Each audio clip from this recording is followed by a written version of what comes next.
ओम नमः शिवाय। श्री शिव महापुराण उमा संहिता 18वां अध्याय। भारतवर्ष तथा पलश आदि 6 द्वीपों का वर्णन। सनत कुमार बोले, हे व्यास, अब मैं हिमालय के दक्षिण तथा समुद्र के उत्तर भाग में स्थित भारतवर्ष का वर्णन करूँगा, जहाँ भारतीय सृष्टि है। हे महामुने, इसका विस्तार 9000 योजन है। विद्वानों ने इसे स्वर्ग और मोक्ष की कर्म भूमि कहा है। मनुष्य यहीं से स्वर्ग तथा नरक प्राप्त करते हैं। मैं भारतवर्ष के भी 9 भेदों को आपसे कहता हूँ।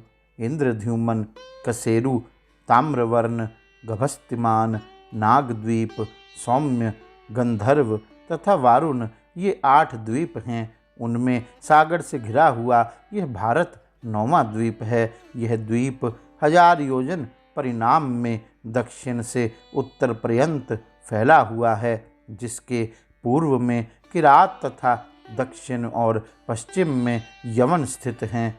इसके उत्तर में तपस्वियों को स्थित जानना चाहिए। इसके मध्य में ब्राह्मण, क्षत्रिय, वैश्य एवं शूद्र क्रमशः यज्ञ, युद्ध, व्यापार तथा सेवाव्रती करते हुए स्थित हैं। इसमें महेंद्र, मलय, सह्य, सुदामा, वृक्ष, विंध्य एवं पारियात्र, ये 7 कुल पर्वत हैं। हे मुने, वेद, स्मृति, पुराण आदि पारियात्र में ही आविर्भूत हुए हैं। दर्शन तथा स्पर्श से इन्हें सभी पापों का नाश करने वाला जानना चाहिए। नर्मदा, सुरसा आदि 7 और इनके अतिरिक्त हजारों शुभ महानदियाँ विंध्य पर्वत से उत्पन्न हुई हैं, जो संपूर्ण पापों का हरण करती हैं। गोदावरी, भीमरथी एवं तापी आदि प्रमुख नदियाँ वृष पर्वत से निकली हैं, जो शीघ्र ही पाप तथा भय का हरण करती हैं। इसी प्रकार कृष्णा, वेनी आदि नदियाँ सह्य पर्वत के चरणों से निकली हैं। कृतमाला, ताम्रपर्णी आदि नदियाँ मलयाचल से निकली हैं। त्रियामा, ऋषिकुल्या आदि नदियाँ महेंद्र पर्वत से निकली हुई कही गई हैं। ऋषिकुल्या, कुमारी आदि नदियाँ शुक्तिमान पर्वत से निकली हैं। उन मंडलों में अनेक जनपद निवास करते हैं। वे इन नदियों तथा अन्य सरोवरों का जल पीते हैं। हे महामुने, इस भारतवर्ष में ही सतयुग आदि 4 युग होते हैं। अन्य द्वीपों में ये नहीं होते। यहीं पर यज्ञ करने वाले पुण्यात्मा लोग श्रद्धापूर्वक दान करते हैं, और यहीं पर परलोक की प्राप्ति के लिए यति लोग तपस्या करते हैं। हे महामुने, जम्बू द्वीप में यह भूमि ही कर्म भूमि है, और उसमें भी यह भारतवर्ष सर्वश्रेष्ठ है। इसके अतिरिक्त अन्य सभी भोग भूमियाँ हैं। हे मुनि श्रेष्ठ, यहाँ पर जीव हजारों जन्मों का पुण्य संचय होने पर कभी कभी मनुष्य का जन्म प्राप्त करता है। स्वर्ग एवं मोक्ष के साधन भूत इस भारतवर्ष का गुणगान देवता लोग भी करते हैं। आहा, यह भारत भूमि धन्य है, जहाँ देवता लोग भी पुरुष बनकर जन्म ग्रहण करते हैं। हम देवता लोग कब इस भारत भूमि में मनुष्य जन्म पाकर परमात्मा स्वरूप शिवजी में अपने सारे कर्मों का फल समर्पित कर शिव स्वरूप हो जाएंगे। सुखों से युक्त तथा कर्म में निरत वे मनुष्य निश्चय ही धन्य हैं, जिनका जन्म भारतवर्ष में होता है, क्योंकि वे स्वर्ग तथा मोक्ष दोनों का लाभ प्राप्त करते हैं। 1,00,000 योजन विस्तार वाले सभी मंडलों से युक्त तथा 4 समुद्र से घिरे हुए इस जम्बू द्वीप का वर्णन मैंने किया। हे ब्रह्मन, 4 समुद्र से घिरा हुआ 1,00,000 योजन विस्तार वाला जो जम्बू द्वीप, उससे दुगने परिणाम का पलश द्वीप कहा गया है। यहाँ पर गोमंत, चंद्र, नारद, दुर्धर, सोमक, सुमना तथा वैभ्राज नाम के उत्तर पर्वत हैं। इन मनोरम वर्षाचलों में प्रजाएं, देवता एवं गंधर्व सुखपूर्वक नित्य निरंतर निवास करते हैं। यहाँ पर लोगों को आदि व्याधि कभी नहीं होती है, और यहाँ के मनुष्य 10,000 वर्ष जीते हैं। यहाँ पर अनुतप्ता, शिखी, पापग्नि, त्रिदिवा, कृपा, अमृता, सुकृता, ये 7 नदियां हैं। छोटी नदियां तथा पहाड़ तो हजारों की संख्या में हैं। यहाँ के निवासी अत्यंत प्रसन्न होकर इन नदियों का जल पीते हैं। हे महामुने, इन 7 स्थानों में चारों युगों की स्थिति नहीं होती। वहाँ सदा त्रेता युग के समान काल व्यवस्था है। हे मुनिसतम, वहाँ पर ब्राह्मण, क्षत्रिय, वैश्य एवं शूद्र निवास करते हैं। उसके मध्य में कल्प वृक्ष के समान एक बहुत बड़ा वृक्ष है। हे द्विज श्रेष्ठ, उसका नाम पलश है। इसी वृक्ष के कारण इसका नाम पलश द्वीप है। लोक का कल्याण करने वाले भगवान शंकर, भगवान विष्णु तथा ब्रह्मा की पूजा यहाँ पर वैदिक मंत्रों तथा यंत्रों के द्वारा की जाती है। अब आप संक्षेप में शाल्मी द्वीप का वर्णन सुनिए। वहाँ पर भी 7 वर्ष हैं। उनके नाम मुझसे सुनिए। श्वेत, हरित, जिमूत, रोहित, वैकल, मानस और 7वां सुप्रभ। हे मुने, शाल्मली वृक्ष के कारण इस द्वीप का नाम शाल्मली द्वीप है। ये भी परिमाण में दुगने समुद्र से निरंतर घिरा हुआ स्थित है। वर्षों को सूचित करने वाली नदियां भी वहाँ विद्यमान हैं। उनके नाम मुझसे सुनिए। शुक्ला, रक्ता, हिरण्या, चंद्रा, शुभ्रा, विमोचना और 7वीं निवृत्ति, वे सब पवित्र तथा शीतल जल वाली हैं। वे 7 वर्ष चारों वर्णों से युक्त हैं। वे लोग विविध यज्ञों से सदा भगवान शिव का यजन करते हैं। उस अत्यंत मनोरम द्वीप में देवताओं का सर्वदा सानिध्य रहता है। यह द्वीप सुरोध नामक समुद्र से घिरा हुआ है। इसके बाहर चारों ओर उसके दुगने परिमाण का कुश द्वीप स्थित है। वहाँ पर मनुष्य के साथ दैत्य, दानव, देवता, गंधर्व, यक्ष, किम पुरुष आदि निवास करते हैं। वहाँ पर चारों वर्ण वाले मनुष्य अपने अपने कर्मानुष्ठान में निरत रहते हैं। वहाँ कुश द्वीप में लोग संपूर्ण कामनाओं को प्रदान करने वाले ब्रह्मा, विष्णु तथा महेश्वर का यजन करते हैं।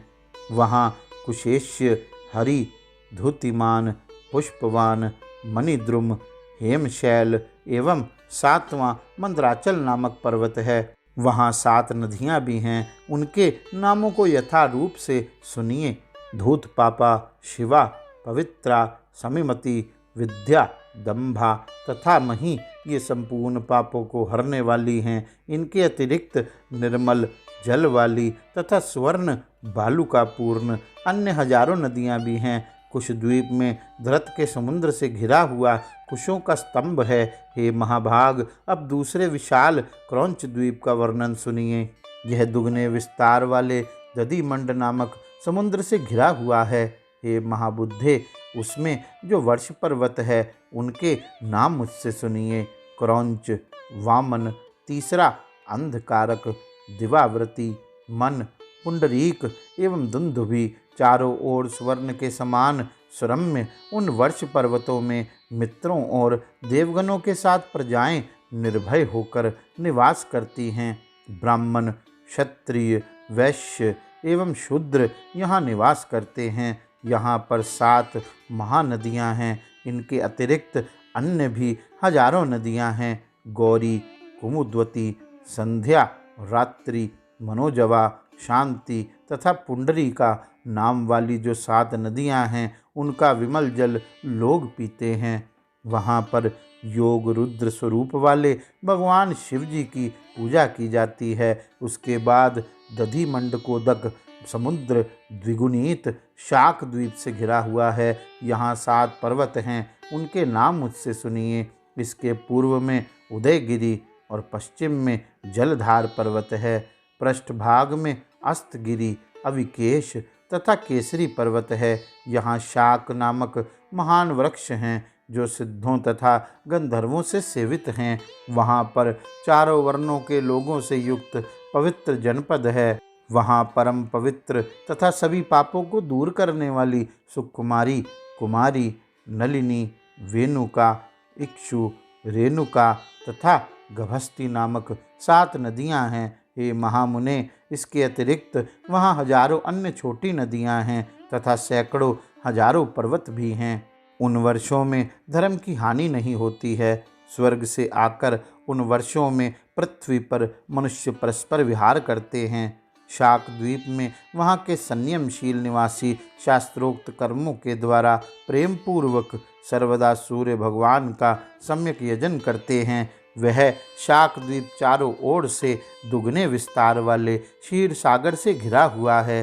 हे व्यास, क्षीर सागर दुगने विस्तार वाले पुष्कर नामक द्वीप से घिरा हुआ है। वहाँ मानसोत्र नामक विशाल वर्ष पर्वत प्रसिद्ध है। यह 50,000 योजन ऊंचा है और लाख योजन वलय के आकार में विस्तृत है।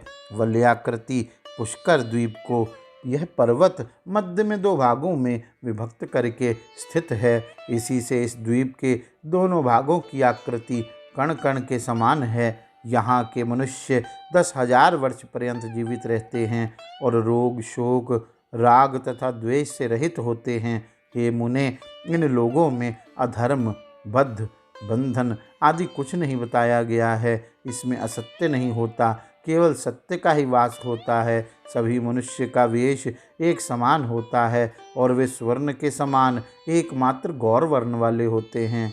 हे व्यास, भौम पृथ्वी में अवस्थित यह वर्ष तो स्वर्ग तुल्य है। यहाँ का काल सबको सुख देने वाला तथा जरा रोग से रहित है। पुष्कर द्वीप में महावीत एवं धातकी नामक 2 खंड हैं। यहाँ पुष्कर द्वीप में एक नयग्रोध का वृक्ष है जो ब्रह्मा जी का उत्तम स्थान है। ब्रह्मा जी देवताओं एवं असुरों से पूजित होते हुए उसमें निवास करते हैं। यह पुष्कर द्वीप चारों ओर से स्वादुदक नामक समुद्र से घिरा हुआ है। इस प्रकार ये 7 द्वीप 7 समुद्रों से घिरे हुए हैं। द्वीप एवं समुद्र संख्या में समान हैं, किंतु क्रमशः एक दूसरे से द्विगुण विस्तार वाले हैं। इस प्रकार मैंने उनकी अतिरिक्तता को कह दिया। समुद्र में जल सर्वदा समान रहता है, उनका जल कभी घटता नहीं है। हे मुनि श्रेष्ठ, जिस प्रकार अग्नि के संयोग से स्थाली में रहने वाला पदार्थ ऊपर की ओर उबल कर आता है, उसी प्रकार चंद्रमा की वृद्धि होने पर समुद्र का जल भी ऊपर को उठता है।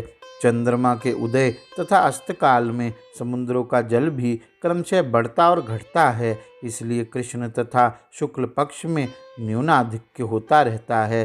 हे मुनि श्रेष्ठ, इस प्रकार समस्त समुद्रों के जल के 110 उदय तथा क्षय देखे गए हैं। यह मैंने आपसे कह दिया। हे विप्र, सभी प्रजाएं पुष्कर द्वीप में सर्वदा अपने आप उपस्थित खाड़ आदि मिष्टानों का भोजन करती हैं। स्वादुदक समुद्र के आगे कोई भी लोक नहीं है। यहाँ की भूमि स्वर्णमयी तथा पुष्कर द्वीप से दुगनी है। यह सभी प्रकार के प्राणियों से रहित है। उससे आगे लोकालोक पर्वत है। यह पर्वत ऊंचाई में 1,000 योजन है और उसका विस्तार 10,000 योजन है। हे महामुने, तमोमय ब्रह्मांड रूप कटाह से आवृत यह पृथ्वी द्वीपों तथा पर्वतों सहित 50 करोड़ योजन विस्तार वाली है। हे व्यास जी, सबकी आधारभूता यह पृथ्वी गुण में सभी महाभूतों की अपेक्षा अधिक है और यह सभी लोकों की धात्री है। इस प्रकार श्री शिव महापुराण के अंतर्गत 5वीं उमा संहिता में ब्रह्मांड कथन में सप्तद्वीप वर्णन नामक 18वां अध्याय पूर्ण हुआ। गौरी शंकर भगवान की जय। ओम नमः शिवाय।